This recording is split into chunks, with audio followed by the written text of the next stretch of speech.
आज हम इल्तुतमिश दिल्ली सल्तनत का वास्तविक संस्थापक को क्यों माना जाता है, इस मुद्दे पर चर्चा करेंगे। जैसा कि हम जानते हैं कि 1206 में मोहम्मद गौरी की मृत्यु के उपरांत उसका उत्तराधिकारी कुतुबुद्दीन ऐबक बना, लेकिन कुतुबुद्दीन ऐबक दिल्ली सल्तनत को मजबूती प्रदान कर पाता, इससे पहले ही 1210 में उसकी असामयिक मृत्यु हो गई। 1210 में ऐबक की मृत्यु के उपरांत दिल्ली सल्तनत की स्थिति बेहद नाजुक थी। जिन क्षेत्रों को मोहम्मद गौरी और ऐबक ने मध्य भारत राजपूताने में विजय किया था, वो पुनः अपनी स्वतंत्र सत्ता स्थापित करने में लग गए थे। इन परिस्थितियों में इल्तुतमिश ने वो परंपराएं, व्यवस्थाएं स्थापित की जिसके कारण इल्तुतमिश को दिल्ली सल्तनत का वास्तविक संस्थापक कहा गया। सर्वप्रथम जो उसमें काम आता है वो आता है कि उसने दिल्ली सल्तनत को मंगोलों के आक्रमण से बचाने का महत्वपूर्ण कार्य किया। मंगोल शासक चंगेज़ खान फारस के जलालुद्दीन मंगबरनी का पीछा करते हुए भारतीय सीमाओं में घुस आया। जलालुद्दीन मंगबरनी ने इल्तुतमिश से मदद और पनाह मांगी, लेकिन इल्तुतमिश ने परिस्थिति और मौके को देखते हुए मंगबरनी की किसी भी प्रकार से सहायता करने से इनकार कर दिया और इस कारण चंगेज़ खान भी सीमा सिंधु नदी को पार करके दिल्ली प्रदेश में नहीं घुसा। यदि मंगबरनी को इल्तुतमिश ने पनाह दे दी होती तो नवजात दिल्ली सल्तनत स्थापित पहले से पहले ही नष्ट हो जाती। यदि आप देखें, दिल्ली सल्तनत को केवल चंगेज़ खान के आक्रमण से ही इल्तुतमिश ने नहीं बचाया था, अपितु उसने यालदोच और कोबाचा, जो मोहम्मद गौरी के महत्वपूर्ण सिपा सालार और गुलाम थे, उनके साथ अपने संबंधों को स्थापित करते हुए मध्य एशियाई राजनीति से अपना संपर्क अलग कर लिया।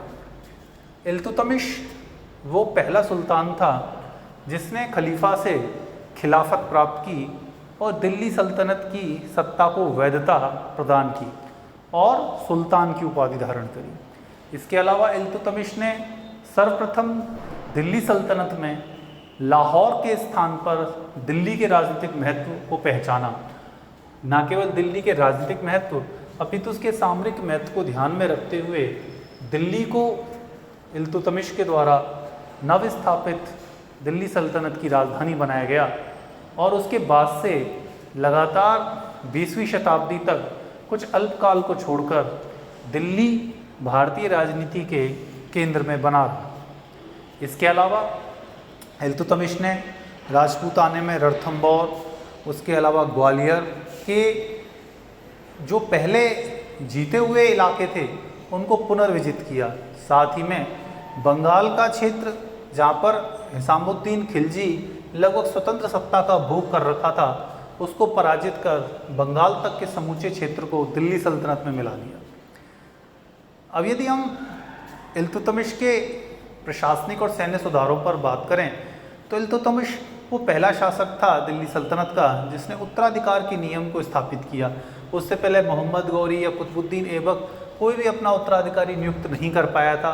वो उनकी सत्ता उनके गुलामों के हाथ में रही थी, लेकिन इल्तुतमिश ने रजिया सुल्तान को अपना वैध उत्तराधिकारी घोषित कर पहली बार उत्तराधिकार का नियम दिल्ली सल्तनत में स्थापित किया। इसके अलावा चूँकि तुर्कों के आक्रमण के कारण उत्तर भारत की मुद्रा अर्थव्यवस्था लगभग नष्ट हो चुकी थी, तो इन परिस्थितियों में इल्तुतमिश के द्वारा चांदी का टका और तांबे का जीतल, दो नए सिक्के स्थापित किए गए ताकि दिल्ली सल्तनत की मुद्रा व्यवस्था ढंग से स्थापित हो सके। इसके अलावा इल्तुतमिश ने एकता प्रणाली को भी महत्वपूर्ण संबल प्रदान किया। यह एकता प्रणाली सामंती व्यवस्था को अंत करने का महत्वपूर्ण माध्यम सिद्ध हुई। हम देखते हैं कि राजपूतकालीन जो शासन व्यवस्था थी उसमें सामंतवादी व्यवस्था बहुत हद तक विद्यमान थी, लेकिन एकता व्यवस्था जो थी उसमें इक्तेदार को इक्ते की भूमि प्रदान की जाती थी और इक्ते के बदले में उसको जो भी राजस्व प्राप्त होता था वह उससे अपनी सेना का गठन करता था। लेकिन जो अतिरिक्त रकम होती थी जिसको फवाजिल कहा जाता था वो उसे राजकोष में जमा कराना पड़ता था। समय समय पर इक्तेदारों का एक क्षेत्र से दूसरे क्षेत्र में हस्तांतरण भी किया जाता था। अर्थात इक्ता व्यवस्था जो मोहम्मद गौरी के द्वारा स्थापित की गई उसको एक वैधानिक रूप इल्तुतमिश के द्वारा दिया गया।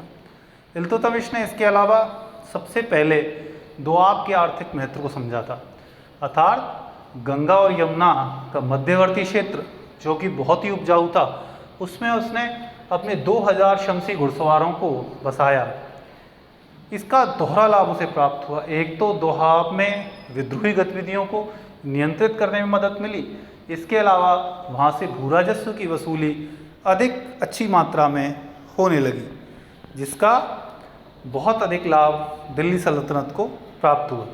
इस प्रकार हम देखते हैं कि इल्तुतमिश के द्वारा प्रशासनिक संगठन, राजनीतिक क्षेत्र, आर्थिक क्षेत्र सभी जगह पर नवीन व्यवस्थाएं और परंपराएं स्थापित की गईं ताकि दिल्ली सल्तनत को एक सुदृढ़ आधार प्राप्त हो सके। यही वजह है कि डॉक्टर ईश्वरी प्रसाद ने इल्तुतमिश को दिल्ली सल्तनत का वास्तविक संस्थापक माना है।